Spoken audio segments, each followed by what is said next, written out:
একটি শোক সংবাদ নীলক্ষী পূর্বপাড়া সরকারবাড়ি নিবাসী মরহুম মঙ্গল সরকারের স্ত্রী নুরুল ইসলাম সরকারের আম্মা কিছুক্ষণ পূর্বে তার নিজ বাড়িতে ইন্তেকাল করিয়াছেন। ইন্না লিল্লাহি ওয়া ইন্না ইলাইহি রাজিউন। মরহুমার জানাজার নামাজ আজ এশার নামাজের পর নীলক্ষী লালবাগ ইসলামিয়া হাফিজা মাদ্রাসার মাঠে অনুষ্ঠিত হবে। মরহুমার জানাজায় অংশগ্রহণ করে তার রূহের মাগফিরাত কামনা করুন।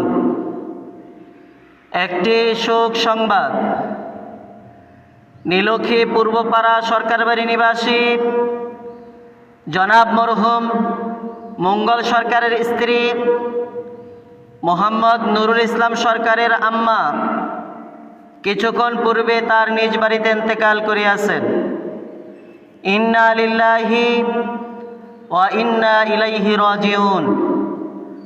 মরহুমার জানাজার নামাজ আজ এশার নামাজের পরপর নীলক্ষী লালবাগ ইসলামিয়া হাফিজিয়া মাদ্রাসার মাঠে অনুষ্ঠিত হবে। মরহুমার জানাজায় অংশগ্রহণ করে তার রূহের মাগফিরাত কামনা করুন।